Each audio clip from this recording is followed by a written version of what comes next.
Iya, oke. Sekarang strategi berinvestasi ya, Sifu. Apakah dari sejak awal memulai investasi saham itu dimulai dengan style apa nih, investor atau value investingnya masih tetap, atau mungkin sekarang udah berubah gaya dengan menjadi growth investor? Terus Bapak ini kayaknya walaupun disebut Warren Buffett Indonesia, tapi banyak yang bilang Bapak ini the truly Benjamin Graham gitu ya. Jadi seperti Benjamin Graham gitu ya, karena saham-sahamnya itu GJTL, Petrosi, mungkin Tunas Baru Lampung gitu ya. Kemarin sempat juga di 2020 tuh BMTR gitu ya, Global Mediacom, Serial, terus ada AMG yang murah-murah Pak. Gitu ya. Nah, yang murah-murah gitu ya, Sigarbat gitu. Memang ada yang sudah ada kenaikan profitnya, tapi ada yang masih loss gitu ya. Apalagi Serial Pak, lagi ada apa namanya sekarang itu kan masalah dengan hukum gitu ya. Nah, ini bagaimana Pak? Mohon insight-nya gitu, karena mungkin generasi muda ini sabarnya nggak bisa selama Bapak gitu Pak, pengen cepet cuan gitu ya. Ya Pak, terima kasih Pak. Dulu strategi investasinya seperti apa? Trader atau investor? Oh, tentu saja trader. Kan ketika dulu strateginya pertama kali kan beli IPO, begitu listing jual. Ya. Saya baru bisa menjadi seorang investor itu ketika setelah saya membaca buku Warren Buffett. Ya. Bagaimana dia memegang satu saham sampai berpuluh-puluh tahun dan dia bisa menjadi orang terkaya, salah satu orang terkaya di dunia. Ketemu buku Warren Buffett di mana Pak Lo? Di Gramedia atau di mana? Saya pertama kali beli buku Warren Buffett itu di Gramedia. Di Gramedia. Pertama buku yang saya baca itu buku Warren Buffett Way ya, di Gramedia. Warren Buffett Way. Karena saya kalau ke mall, yang tempat yang harus saya kunjungi adalah Gramedia. Ya. Jadi saya banyak membaca. Ya. Tadi ada kata-kata the more you learn, the more you earn, katanya kan? Iya, dari Pak Orik. Hah? Iya, dari Pak Orik. Oh, dari Pak Orik ya, Pak ya katanya. Dari Pak Donald juga, Pak Donald bilang tadi the more you learn, the more you earn. Iya kan, jadi saya selalu orang yang suka baca. Jadi kalau saya ke mall, pasti saya mampir ke Gramedia untuk menambah pengetahuan saya. Buku-buku yang menarik. Kenapa saya membeli perusahaan-perusahaan yang Sigarbat ya? Sigarbat Pak. Sebetulnya ada yang Sigarbat, tapi sebetulnya ada juga yang growing ya, perusahaan yang growing. Sekarang Bapak bilang saya punya Sritek misalnya. Ya, Sritek. Saya punya. Itu kan perusahaan tekstil terbesar di Asia Tenggara. Berarti kan itu kan perusahaan yang bertumbuh. Saya juga punya saham Gajah Tunggal yang identik dengan ITB ini ya kan, gambarnya gajah ya, gajah tunggal. Ya. Itu juga perusahaan ban, produser ban terbesar di Asia Tenggara juga, ya kan. Kalau saya punya BMTR, Global Mediacom, itu bukan Sigarbat, itu adalah punya TV terbesar juga, stasiun TV di Indonesia. Dan punya anak perusahaan namanya IPTV. Ya, IPTV itu TV berbayar yang terbesar juga di Indonesia. Jadi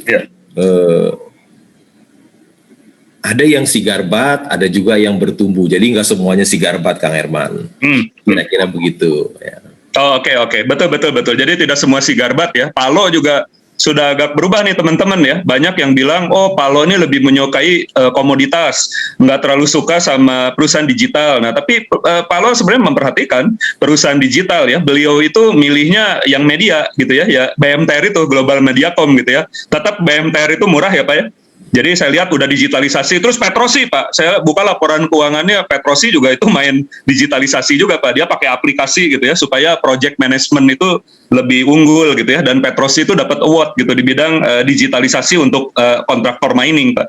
Jadi kalau disebut Palo ini nggak melihat digitalisasi, beliau baca gitu ya, bahwa Petrosi dengan BMTR itu adalah salah satu contoh perusahaan yang menerapkan juga aplikasi gitu ya. Satu di bidang mining, satu lagi itu di bidang media gitu ya. Bahkan MNC Group itu nanti punya Motion Bank gitu ya. Nah, tapi nanti teman-teman bisa lihat ya, ini bagaimana persaingan ini. Nah, kalau tadi ada cek checklist ya. Kalau itu kan kalau di seminar selalu bilang 5 hal gitu ya. Tapi jangan-jangan terbalik Pak. Nomor 1 itu per PBV Pak.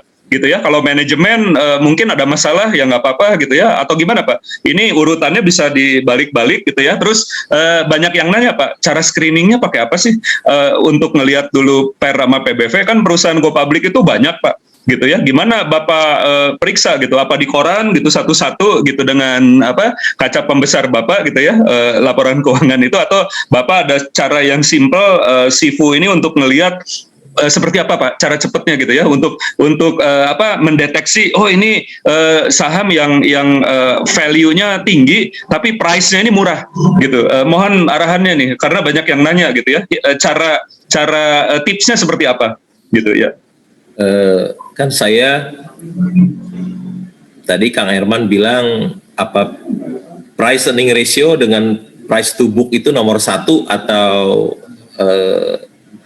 tata kelola nomor 1 ya. Ya. Saya selalu menomorsatukan tata kelola ya. Oh, tata kelola ya. Tata kelola nomor 1 itu nggak bisa dibalik ya, nggak bisa dibalik karena seperti saya pernah 17 tahun bekerja di bank. Ketika kita memberikan kredit ada rumus 5C.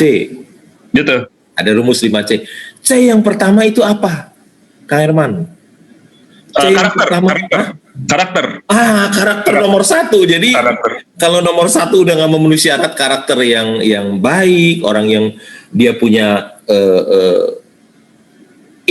keinginan untuk mengembalikan kreditnya, karakternya buruk udah dicoret sama bank ya. Jadi, sebetulnya ketika kita membeli perusahaan publik pun karakter dari manajemen, karakter dari si pemilik itu segalanya.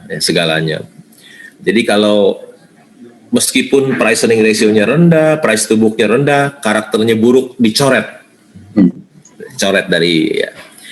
Apakah saya memiliki aplikasi? Mungkin satu-satunya aplikasi yang saya punya adalah RTI Business. Itu aplikasi bukan Kang Herman? Oh iya, ini bagus ya. Terima kasih. Suka pakai itu RTI. Ya, kalau RTI, lihat RTI ya. RTI Business di HP. Ya. Tapi kalau itu kondisi itu sudah menarik, baru saya mendalami laporan keuangannya. Satu-satu saya lihat ya. Jadi aplikasi itu bukan segalanya, itu hanya pembuka aja. Kalau saya lihat, wah ini menarik. Ya. Nanti saya buka laporan. Jadi Pak Lo lihat ya, price sahamnya berapa, nanti book value per share-nya berapa gitu ya. Terus nanti lihat EPS-nya per quarter gimana gitu kan. Oh iya, semua. Manajemennya seperti apa gitu ya, potensi growth-nya. Ya dari situ nanti Pak Lo buka laporan keuangan ya. Oke, jadi teman-teman tahu nih, RTI dulu, baru nanti ke laporan keuangan. Ya. Di situ yang paling cepat ya kan. Okay. Kalau laporan keuangan kan harus kita buka kan. Iya. Tadi apalagi? Ini Pak Lo